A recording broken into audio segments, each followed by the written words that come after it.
अस्सलाम वालेकुम everyone, welcome back to my channel. कैसे हैं आप लोग? मैं उम्मीद करती हूँ आप लोग सब खैरियत से होंगे। आज हम लोग बनाने लगे हैं गाजर की 3 मिल्क खीर।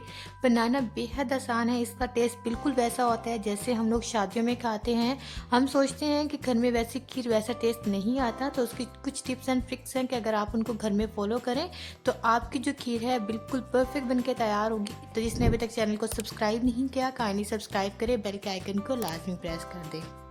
बिस्मिल्लाहिर्रहमानिर्रहीम। सबसे पहले यहाँ पे आप लोगों ने चावल ले लिए हैं। अब मैं आपको क्वांटिटी बता देती हूँ। मैं तकरीबन यहाँ पे 6 to 7 kg के करीब जो है वो दूध लूँगी, और यहाँ पे मैंने तकरीबन 3 to 4 टेबल स्पून चावल को सोक करके रख दिया था आधा घंटे पहले। अगर आप चाहें तो उसको ओवरनाइट भी सोक कर सकते हैं। मैंने यहाँ पे कच्ची बासमती राइस लिया है, लेकिन अगर आपके पास टोटा राइस हो तो वेल एंड गुड है, वरना आप जो साबुत चावल होते हैं वो भी ले सकते हैं। अब आपने क्या करना है, तकरीबन 2 गिलास पानी ऐड करके इन चावल को ऐड कर देना है और तकरीबन 90% तक इनको कुक कर लेना है।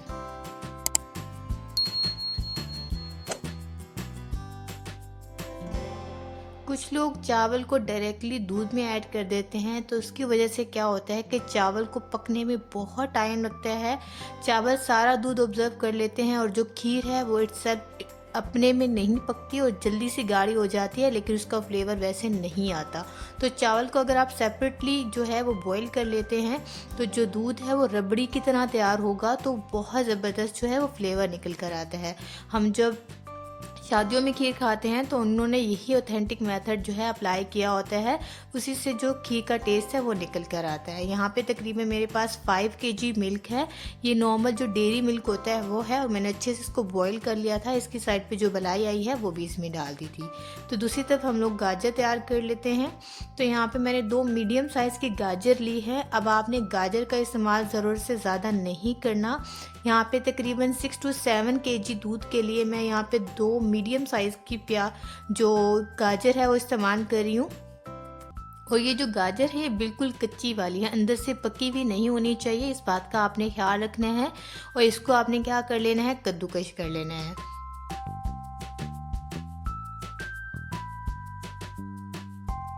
गजरेला खीर में जो है गाजर की क्वांटिटी ज़्यादा नहीं जाती, जस्ट फॉर फ्लेवर के लिए जाती है। जैसे हम लोग ड्राई फ्रूट्स डालते हैं इसी तरह हम लोग गाजर को डालेंगे, ज़्यादा नहीं डालेंगे, अदरवाइज़ जो खीर है वो हलवे की तरह लगेगी।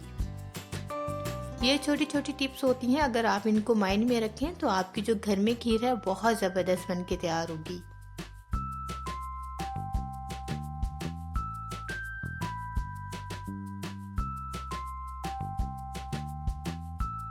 तो यहाँ पे मैंने कद्दूकश कर ली थी। दूसरी तरफ मैं क्या करती हूँ कि उसी दूध में 1 कप जितना मैं पाउडर मिल्क ऐड कर रही हूँ।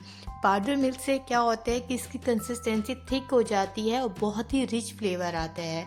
तो हमने क्योंकि 3 मिल्क खीर बनानी है, 3 मिल्क से ही पता चला है कि 3 तरह के इसमें दूध जाएंगे।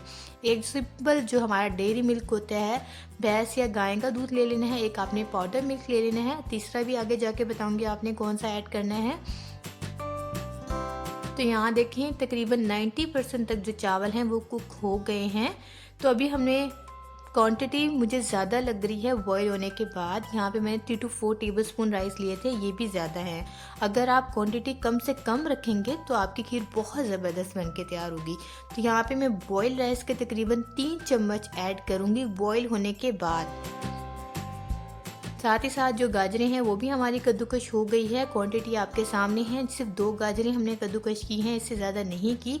और आपके पास जितना बारीक जो कद्दूकश हो उसी से आपने कद्दूकश करनी है, ताकि हमारी जो गाजरें हैं वो इजीली गल जाएं। तो यहाँ देखिए मैंने एक बड़ा चम्मच ले लिया है चावल वाला, ये 3 भर के मैं ऐड कर दूँगी।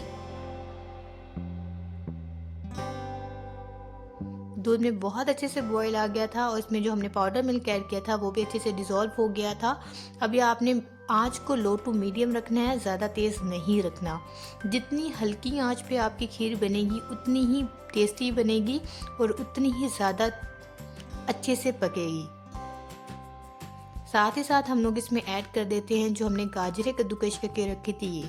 अब आपका काम बिल्कुल ख़त्म हो गया है, दूध में अच्छे से बॉईल भी आ गया है, सारी चीज़ें भी ऐड कर दी है। शुगर हम सबसे एंड में ऐड करेंगे और एक जो दूध हमारा बाकी है वो भी इसमें ऐड करेंगे, लेकिन किस पॉइंट पे ऐड करना है वो मैं आगे जाके आपको बताऊंगी। तो अभी यहाँ पे क्या करना है, एक दो बार आपने चम्मच चला देना है ताकि बहुत अच्छे से मिक्स हो जाए और लो टू मीडियम आँच पे आपने इसको रख देना है तकरीबन 1 से 1.5 घंटे के लिए। ये जितनी लो आंच पे पकती है उतना ही ज़्यादा इसका फ्लेवर निकल कर आता है, उतना ही ज़्यादा ये क्रीमी टेक्सचर में आती है। तो बस आपने इस बात का ख्याल रखना है। यहाँ पे आधा घंटा हो गया था, मैं इसको चेक कर रही थी तो अभी ये बिल्कुल नॉर्मल सी कंडीशन में है, पकना स्टार्ट नहीं हुई। तो इसी पॉइंट पे हम लोगों ने ऐड कर देना है ऑल पर का जो दूध होता है वो। इसका जो फ्लेवर है वो बहुत अच्छा होता है। अगर आपको ऑलपर्स के अलावा किसी मिल्क पैक का पता है जो आपको अच्छा लगता है फ्लेवर, आप वो भी ऐड कर सकते हैं। 1 kg का जो पैक है पूरा वो मैं ऐड कर दूंगी।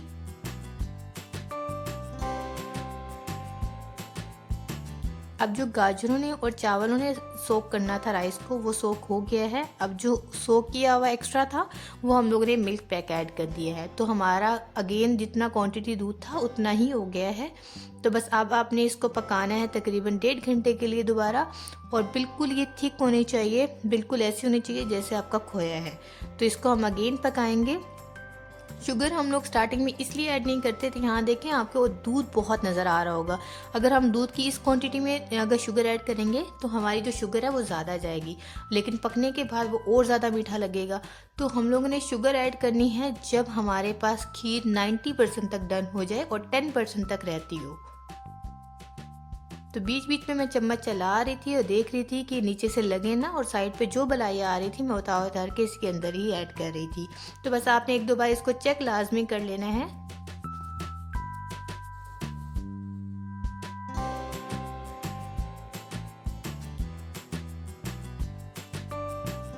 तो यहाँ देखें तकरीबन 90% तक हमारी जो खीर है वो डन हो गई है। तो इसमें मैं ऐड कर दूंगी शुगर, तकरीबन 1 कप जितना मैंने शुगर ऐड की है। आपको मीठा जितना पसंद हो आप उसके अकॉर्डिंग डाल सकते हैं। मेरे पास क्योंकि छोटा कप था तो मैंने 2 डाले हैं, तो ये पूरा 1 ही बनता है। तो 6 किलो दूध में तकरीबन मेरे पास 1 कप जितना शुगर गया है, क्योंकि पाउडर मिल्क भी थोड़ा स्वीट होता है और जो ऑलपर डाला है वो भी ज़्यादा थिक होता है, थोड़ा स्वीट होता है। तो मीठा कम से कम ही रखिएगा, क्योंकि ज़रूरत से ज़्यादा मीठी खीर अच्छी नहीं लगती। तो इसके जो फ्लेवर्स हैं वो दब जाते हैं शुगर की वजह से। तो आपने चीनी की क्वान्टिटी थोड़ी सी कम रखनी है। तो अभी फर्दर हम लोग 15 से 20 मिनट इसको पकाएंगे जब तक कि अच्छे से थिक नहीं हो जाती। तो 15 से 20 मिनट हो गए थे। तो यहाँ मैं आपको बताती हूँ कि खीर हमारी बहुत अच्छे से डन हो गई है, बहुत अच्छे से गाढ़ी हो गई है, बलाई ऊपर आ गई है, बिल्कुल ये रबड़ी की तरह तैयार हुई है। आप यकीन करें इसका फ्लेवर बहुत ज़बरदस्त था, खाने में सबको बहुत पसंद आई थी। और बनाना आपने देखा बेहद आसान है। बस कुछ जो टिप्स बताई हैं, शुगर किस टाइम पे ऐड करना है, गाजरें कितनी ऐड करनी है, चावल कितने ऐड करने हैं, इस बात का आपने ख्याल रखना है। इससे ही आपकी जो खीर है वो बिल्कुल परफेक्ट बन के तैयार होगी। यहाँ पे जिस बॉल में हमने निकालनी है उसी में सर्व करेंगे। तो यहाँ पे आपको कंसिस्टेंसी से पता चल रहा होगा ये कितनी थिक है। ठंडे होने के बाद ये फर्दर और ज़्यादा थिक हो जाएगी, तो इससे ज़्यादा आपने थिक नहीं करनी, अदरवाइज जो है वो बिल्कुल हलवे की तरह लगेगी। तो बस आपने इतनी ही कंसिस्टेंसी रखनी है। गार्निशिंग के लिए मैं पिस्ता और बादाम का इस्तेमाल कर रही हूँ, आप चाहें तो कुछ भी इस्तेमाल कर सकते हैं जो आपके घर में अवेलेबल हो, ये टोटल ऑप्शनल है। खीर इटसेल्फ इतने मज़े की है कि किसी भी गार्निशिंग की ज़रूरत नहीं है, लेकिन हमने क्योंकि प्रेजेंटेशन के साथ इसको सर्व करना है तो इसलिए मैं सर्व कर रही हूँ। तो मिलते हैं एक नई वीडियो में, अपना बहुत सारा ख्याल रखिएगा। अल्लाह हाफ़िज़।